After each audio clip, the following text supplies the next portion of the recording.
Olá pessoal, tudo bem? Mais uma vez estamos aqui com o IPIcast e hoje um episódio muito especial, algo que tem incomodado nosso coração há muito tempo, e a gente vai tratar do dilema entre tempo e sucesso. E que dilema, hein? Que dilema, meu amigo?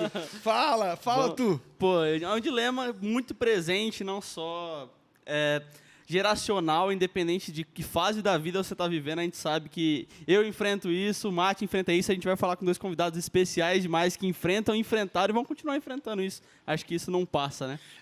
Até porque a ideia de sucesso também sempre muda. Claro. Mas vamos conversar com os nossos convidados. Por favor, se apresentem para nós. Aí vamos conversar com o mais novo, por favor. Tá vendo? Quando fala de tempo, né, o mais novo tem privilégio.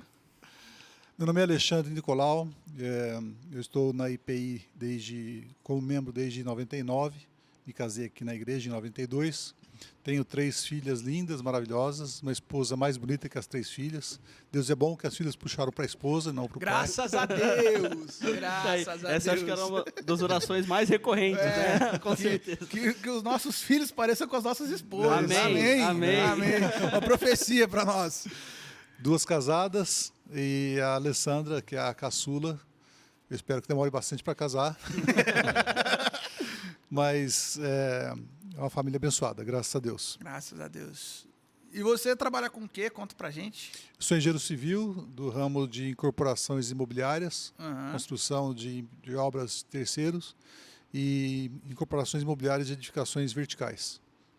Atuamos no mercado imobiliário de Maringá já há bastante tempo. Tradução para nós, ele faz parte de grupos imobiliários que constroem prédios. Constrói prédio e vende. Isso aí, ó, para quem é igual a gente, assim, né? A gente fala português acessível, né?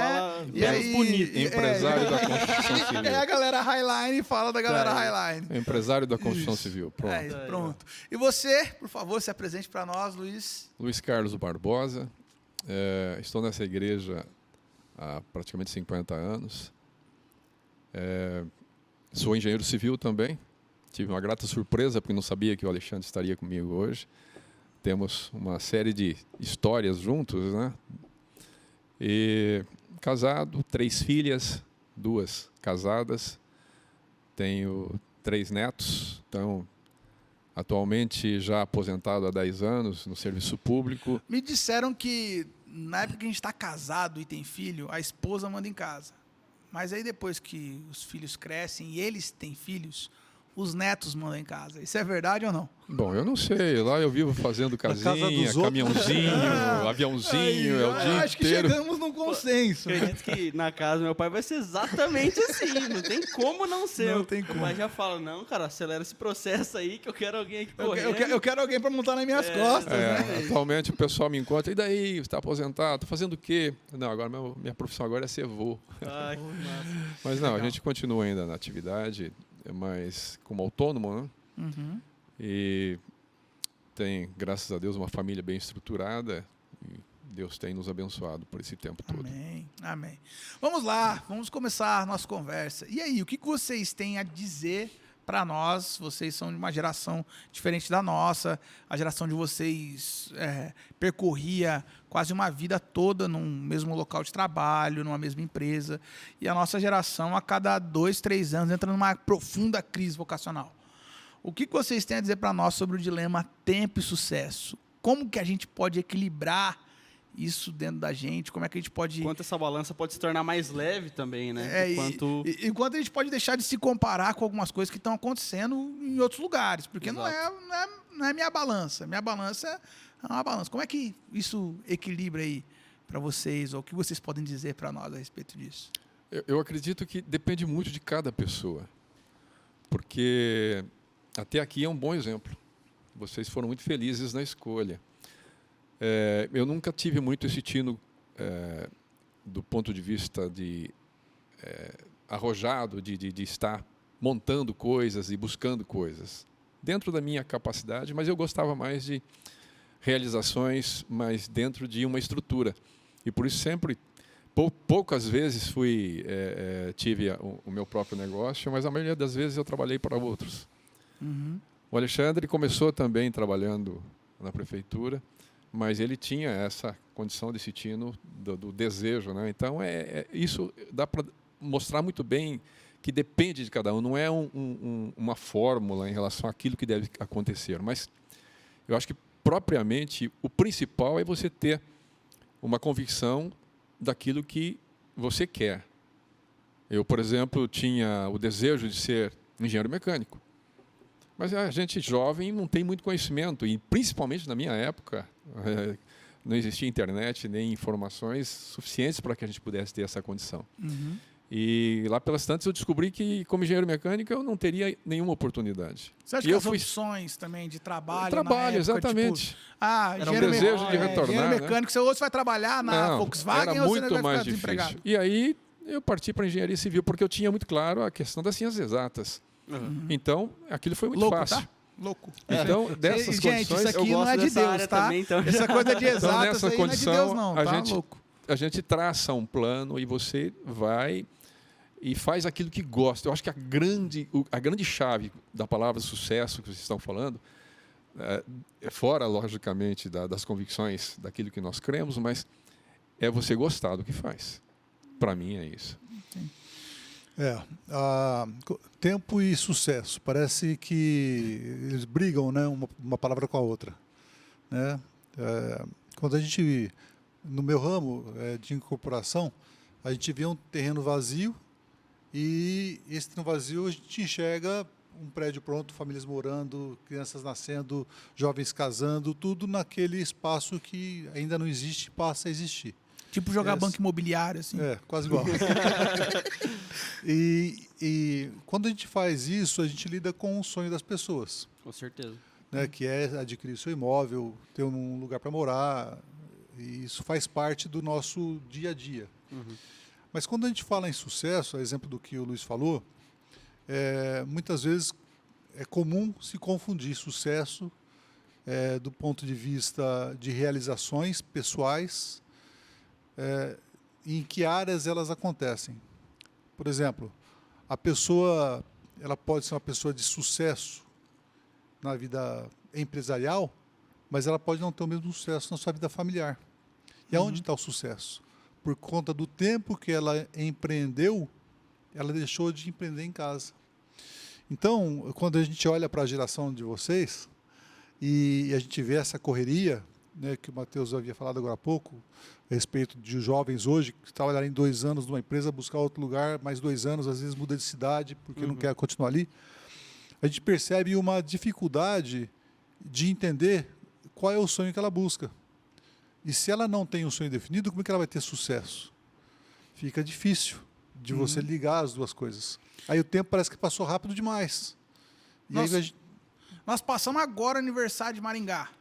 A minha pergunta é, o quanto de dificuldade vocês tiveram para se adaptar na cidade e o quanto de Maringá tinha o sonho de se tornar o que se tornou?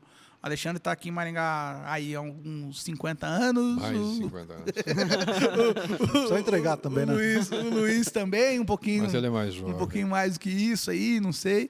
Mas o quanto isso aconteceu em Maringá e vocês viram assim, poxa, Maringá, quando a gente chegou, tinha um sonho de se tornar alguma coisa desse tipo aqui e não se concretizou. E Maringá nunca pensou em ser isso aqui, e ela é exatamente essa descrição. Com acelerado também esse processo Isso. aconteceu, né? Porque... teve uma fase mais devagar, mais Exato. retida, outra que foi mais... E nos últimos 10 anos, por exemplo, a gente percebeu uma diferença gritante, né? Claro, isso vem muito antes, meu pai também está há muito tempo aqui em Maringá, ele sempre comenta e fala, eu falo, poxa, como mudou, e como eu, que sou mais novo, percebo essa mudança. Então eu nasci em Maringá também, né? Nesses últimos 10 anos, muita coisa já mudou. O olhar de vocês, como que é isso? Maringá é uma cidade fora da curva, né? Se a gente olhar para a realidade de Maringá e de outras cidades, a gente vê isso claramente. O mercado imobiliário é o mais experimentado nisso. É uma cidade onde nós temos a valorização imobiliária que nós temos aqui, ela significa desenvolvimento.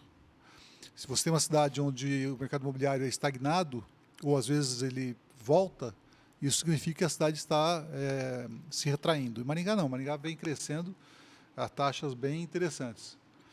E eu acredito muito isso, a sociedade civil organizada em Maringá. Em poucas cidades consegue ver o que nós vemos em Maringá.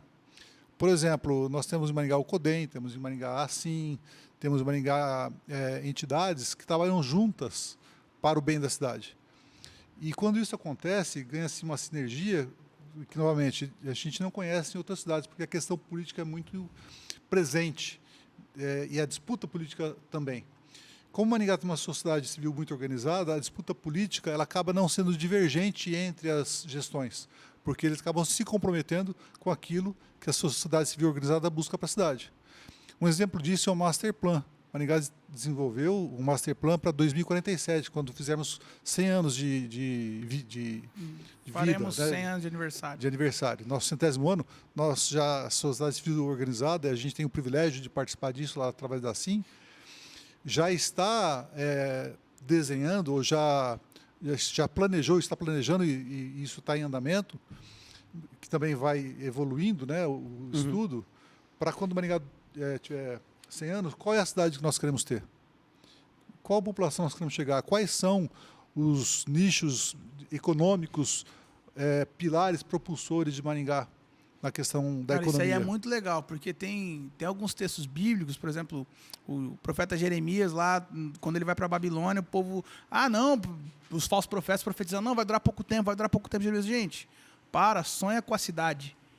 E a sensação que eu tenho é que, às vezes, Maringá tem uma estrutura que vai sonhando, nós queremos chegar aqui.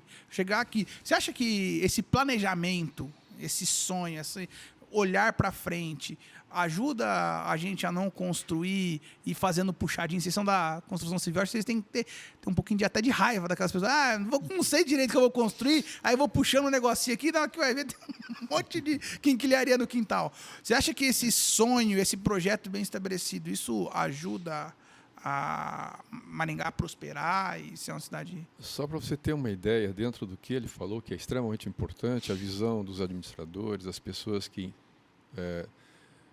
estiveram à frente, né, em relação à cidade, ao desenvolvimento da cidade. Lá atrás, alguns prefeitos começaram a ter a ideia de que não deveriam iniciar núcleos onde pudesse ter um favelamento. Isso foi extremamente importante para Maringá. Eu já morei em Londrina e já morei em Curitiba. E as favelas lá são muito complicadas. Maringá não tem favela. Não tem casas de baixo. Não, existem muitas construções de pessoas que têm dificuldade de manter as suas construções, ou construções menores, ou construções mais afastadas, alguma coisa assim. Mas, de uma forma geral, nós não temos esse núcleo de favelas que realmente trazem um grande problema à cidade. E foi visão desses administradores que foi... E eu participei, não do início, mas participei de parte disso em alguns prefeitos, onde nós tivemos oportunidade realmente de tirarmos certos locais e de construirmos casas em diversos locais da cidade, fazendo a relocação dessas famílias para que eles tivessem oportunidade de terem uma condição dentro da própria condição da cidade. A cidade se desenvolve a partir do momento que também o seu povo tem essas facilidades, se desenvolve junto. Não adianta a cidade crescer e ficar uma cidade bonita, onde poucos vão aproveitá-la e poucos vão ter esse privilégio de poderem viver de uma forma mais tranquila. Eu me lembro bem, quando eu vim para cá, Maringá tinha 26 anos. Era uma cidade muito pequena, mas já tinha, muito diferente, já tinha curso de engenharia, já tinha diversos outros cursos. Hoje, vocês vejam só o número de universidades que nós temos, né? Sim. Então, isso já faz uma grande diferença. E você acha Ele que tem a visão empresarial, e é interessante a visão que ele coloca, e realmente, dentro disso, a questão da área do ensino que se desenvolveu com a Universidade Estadual de Maringá e outras universidades aqui que são conhecidas não só no Paraná, mas no Brasil todo, e são muito bem posicionadas em relação a isso. Sim, com certeza. Isso traz uma condição para a cidade extraordinária. Além do fato de que foi uma cidade que foi criada inicialmente já com traçado pré-definido, com a companhia inglesa, depois companhia norte paranaense, né, de melhoramentos norte do Paraná, em que se estabeleceu todo o sistema viário e todas as áreas a serem ocupadas. E isso é que torna a cidade hoje aquilo que nós temos. Para você, fazer planos é uma coisa fundamental para ter sucesso? Cara, não tem como você estabelecer um alvo sem planejar esse alvo. Fazer planos é do ponto de vista de você planejar para administrar aquele planejamento. Perguntar para engenheiro se faz plano. Não tem como. Tem como fazer sem projeto? Inclusive a gente acaba até exagerando em outras áreas da vida. Até com a própria família a gente tem que tomar um certo cuidado, porque exatamente, como engenheiros, a gente tem essa mania de organizar e planejar tudo, e tudo tem que ser de acordo com aquilo que foi estabelecido. Mas em qualquer área da vida isso é necessário. Tá? A gente falou muito de sucesso, né, de construção, de onde isso vai chegar, ou como chegar. O sucesso realmente ele envolve construção, planejamento, tudo isso? Tem um quesito sorte junto? Não. Como é isso com o passar do tempo? Por exemplo, a gente estava falando muito de construção e de tempo. Só que a gente falou muito de sonho, ou o que é sucesso, porque são definições diferentes de sucesso. Com o passar dos anos, ou dos tempos, ou das gerações, você acredita que você vai mudando a sua definição de sucesso? Igual, sei lá, vocês quando tinham 20 anos tinham uma definição, com 30, 35 outra, e hoje tem outra, por exemplo.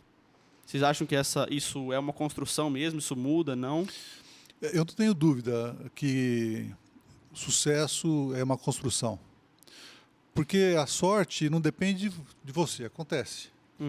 E o sucesso, construir o sucesso depende. Então, quando a gente olha, a gente tem uma idade, a gente faz uma projeção, como eu quero estar daqui 10 anos, daqui 20 anos, que tipo de família eu quero construir ou constituir. E quando a gente chega lá, ou a gente está a caminho de chegar lá, a gente vê o quão penoso foi chegar. Então, a construção do sucesso ela é fundamental. E a gente não, naturalmente, sem descartar a questão da providência do Senhor. Né? Claro. A providência divina ela vem acima de tudo isso. Com certeza. Mas não vamos confundir com sorte. Né? Então, essa construção ela precisa de muito esforço, ela precisa de muita perseverança, ela precisa de muitos princípios, porque, às vezes, a pessoa quer atingir determinado nível na sua carreira profissional, por exemplo, que ela pode, de repente, querer chegar até lá, de repente, puxando o tapete de alguém. Então, quando a gente pauta a nossa vida nos princípios cristãos, quando a gente chama o Senhor Jesus para sentar na cadeira da presidência da empresa e passa a ser dele as decisões, a gente tem um caminho para o sucesso consolidado, pavimentado. Bem diferente de quando como nós começamos o assunto, né? Tempo e sucesso. Né? A gente vê a velocidade com que as coisas estão acontecendo e muitas coisas estão se perdendo pelo caminho.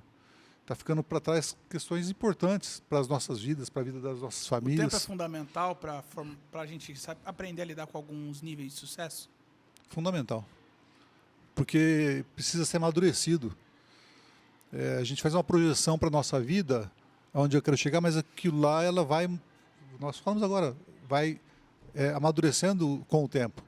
Ele não é estático. Esse tempo, a gente falando agora, por exemplo, eu sou líder de célula, né? E na minha célula todo mundo tem a mesma faixa etária de idade. O que a gente percebe cada vez mais presente nessa geração onde a gente está é o nível de ansiedade. O Matheus, como profissional aí dessa área, né, tem muito mais convívio até com isso. A gente percebe que cada dia mais a gente quer as coisas mais rápido e não só isso.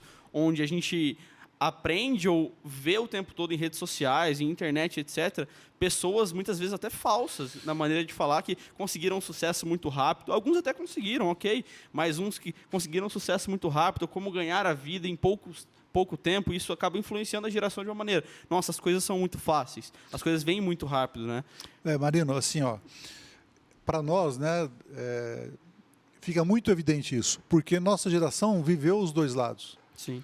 Está vendo esse lado agora, que muitos já nasceram com essa velocidade que você está falando. E é interessante, se essas pessoas já nasceram assim, por que elas são ansiosas? Porque justificaria para nós que conhecemos uma outra realidade sermos ansiosos por estarmos vendo isso hoje. Então, a gente percebe o quanto isso é prejudicial mesmo para a constituição do ser humano como pessoa. E aí se desdobra nas famílias. Como que as famílias podem estar bem consolidadas com isso tão presente na vida das pessoas? Vocês, olhando a cultura maringaense de hoje, ou o jeito que Maringá foi construído, vocês consideram que Maringá tem uma cultura orgânica e familiar? Ou nós estamos falando de uma cidade que hoje a cultura dela já se trata de uma cultura de conquista, mercado, e nós estamos falando só de coisas para a gente valorar, de dinheiro. Como é que vocês avaliam isso? Nós estamos falando de algo orgânico e familiar ou algo de conquista e Mercado de mercado de trabalho, trabalho, checklist, eu consegui isso. metas a cumprir, coisas a alcançar. Como é que vocês olham para isso? Bom, isso é próprio, não é só de Maringá, né? Toda e qualquer cidade em desenvolvimento, principalmente quando se trata de uma cidade de porte médio para grande, essa condição da conquista e de tudo mais é algo que faz parte da vida de qualquer um. Até porque você é meio que empurrado pelas pessoas a ter que demonstrar a sua capacidade através das suas conquistas. Infelizmente, isso hoje é muito comum. Agora, não se pode perder, né, essa condição da visão da condição familiar. E Maringá, eu creio que, até por vista também dos administradores, daquilo que eles têm pensado em relação à cidade, da forma como a cidade tem crescido, mas também tem desenvolvido algumas coisas, eu entendo que ainda nós temos essa possibilidade de entendermos como uma cidade em que a família se torna algo muito importante. Porque a gente nota, em função até das atividades, de tudo mais. Eu sou vice-presidente do Instituto Isis Bruder. O Alexandre já foi presidente 2 vezes. Então, nós já tivemos junto também no Instituto por muitas vezes e até hoje é um dos nossos colaboradores. Fizemos um evento recentemente, daquela Corrida do Bem, onde nós tivemos um envolvimento com muitas pessoas.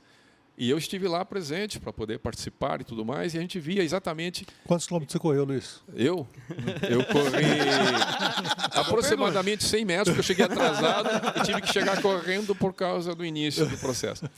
Mas eu gosto muito de observar, e a gente observava as famílias, alguns até correndo juntos. Que legal. Né, os pais junto com os filhos e tudo mais. Então, Maringá ainda tem essa questão ainda de uma cidade pequena. E isso eu gostaria que ela nunca perdesse, mas vai ser muito difícil. Porque a cidade, conforme o crescimento, infelizmente, as coisas vão tomando forma e é cada vez mais dentro do que vocês falaram, essa correria acontece. E, infelizmente, nós não estamos, principalmente nossa geração. A gente... eu, por exemplo, vim de uma época em que o primeiro carro que eu tinha, o máximo do velocímetro marcava 120, né? Hoje é 200, não sei quantos, cara. Então, o computador, você usava o computador, colocava um disco para poder inserir o sistema operacional, para depois você conseguir fazer alguma coisa e apertava o botão, tomava um café e voltava para ver se a máquina estava funcionando. Hoje você quer que as coisas aconteçam numa velocidade se demora 3 segundos para ligar. Se demorar qualquer coisinha, você já fala, eu vou trocar de máquina. E o ser humano não vai evoluir nunca nesse ritmo. Infelizmente, não. Graças a Deus, eu acho que não é nem infelizmente, graças a Deus nós não vamos evoluir nesse ritmo, porque nós necessitamos de maturação. E aí é importante o que o Alexandre disse. O tempo é extremamente importante para que você possa pensar e para que você possa amadurecer tudo aquilo que você vai fazer, tudo aquilo que você já fez, tudo aquilo que você pretende. Então, o sucesso tem muito a ver com isso. E o Alexandre falou alguma coisa no início muito importante sobre a questão familiar, né?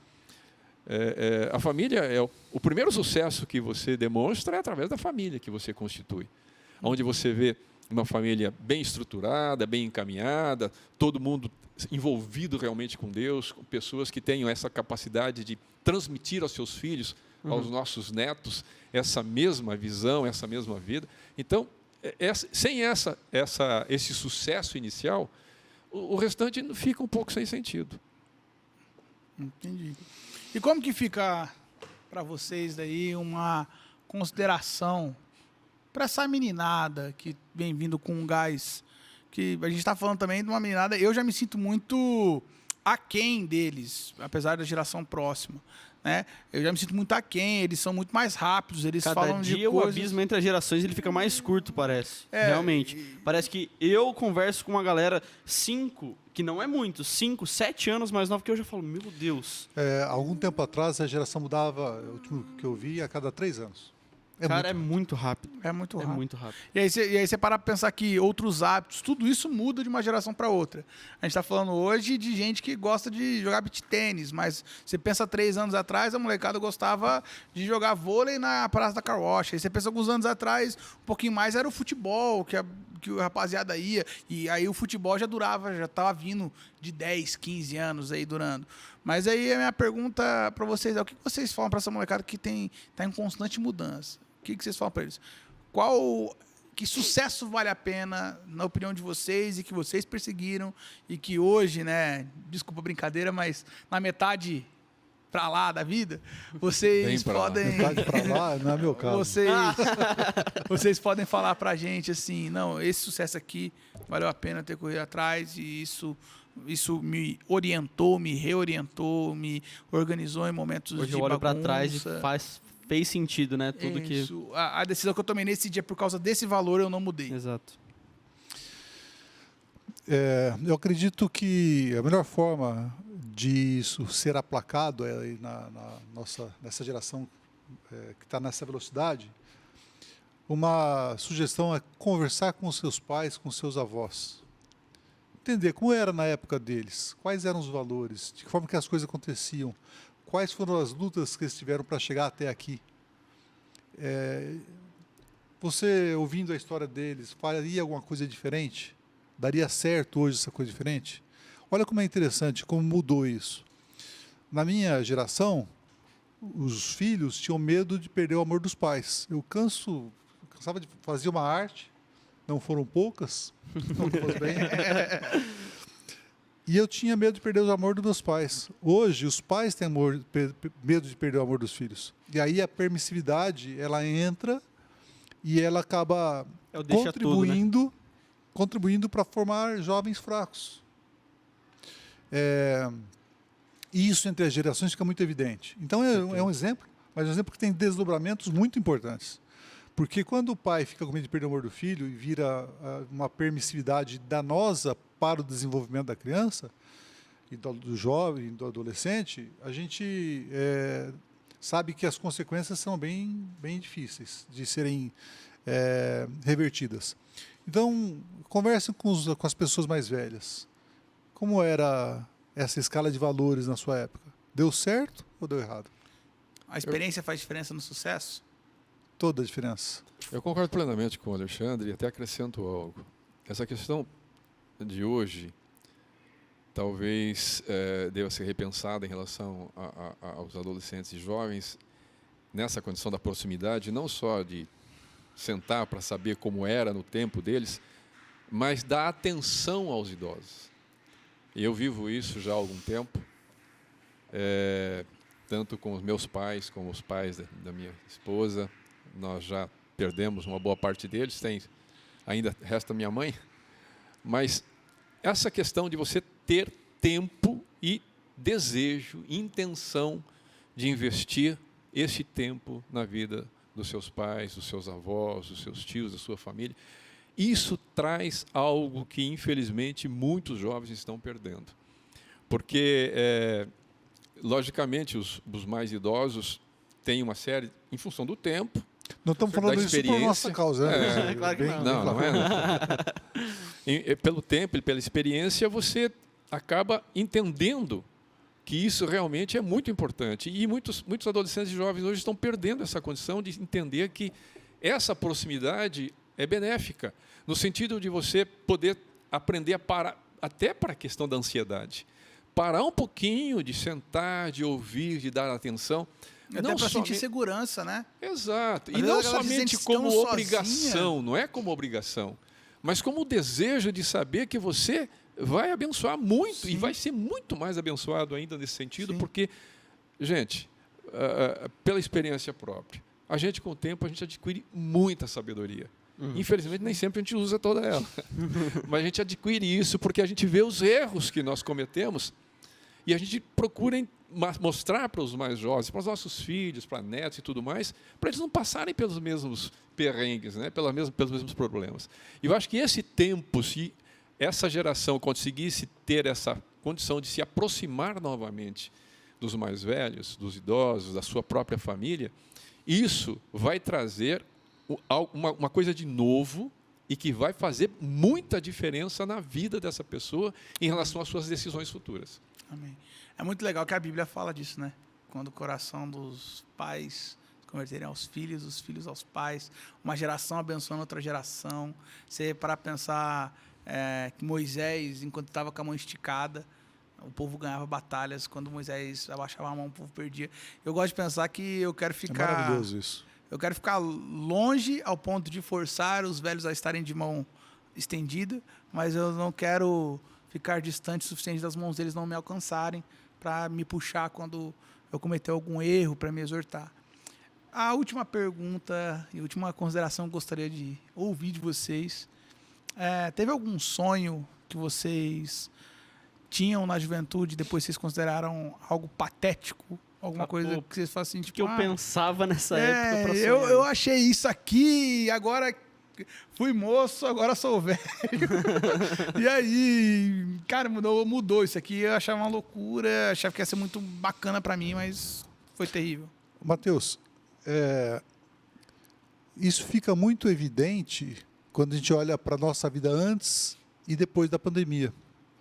Algumas coisas que a gente pensava antes da pandemia, falar de mim então, hoje me parecem patéticas.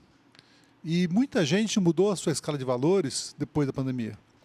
Nós vimos muitos amigos chegados morrendo do nosso lado e a percepção de que amanhã poderia ser um de nós, né, fez com que muitas coisas mudassem de valor. Tanto que nunca houve um crescimento tão grande na valorização de itens de lazer. Casa de lazer, bike, moto, brincadeiras em família. Aproveitar os hobbies, né? Aproveitar os hobbies. Então, muitas coisas, isso no mundo inteiro, mas aqui em volta da nossa realidade, a gente vê como isso foi forte. Né? Então, o quanto aumentou a demanda por itens de lazer e o quanto as pessoas estão mais dentro de casa do que antes. Então, lá atrás, quando eu tinha meus 16, 17, 18 anos e começava a fazer planos para a minha vida, eu já havia entrado na faculdade com 18 anos, na faculdade de engenharia, comecei estudando engenharia em Minas, depois eu acabei transferindo para Maringá. A gente tinha planos e nós corremos atrás desses planos muito tempo, até um determinado ponto. E aí, quando a vida nos pregou algumas surpresas, algumas bem pesadas, né? Eu perdi um irmão com 19 anos, em 85, acidente de carro. Depois perdi uma irmã, há 7 anos atrás. Né? E a gente vê quando a vida é interrompida de forma tão brusca, e isso ficou muito evidente na pandemia, isso muda a forma de a gente pensar.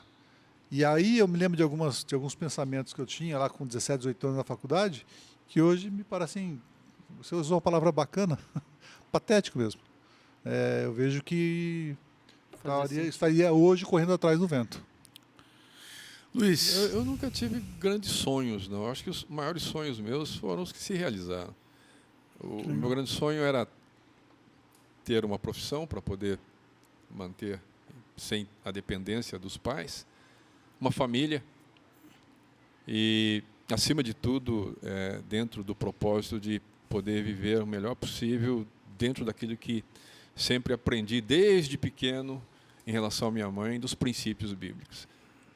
Não sou perfeito, errei em muitas coisas, mas eu creio que se eu olhar para trás em relação àquilo, e eu já conversei com minha esposa sobre isso, e nós estamos já 42 anos casados, até fizemos agora, recentemente, esse mês, falando a respeito daquilo que aonde nós chegamos. E a nossa visão a gente não esperava estar aonde nós estamos hoje.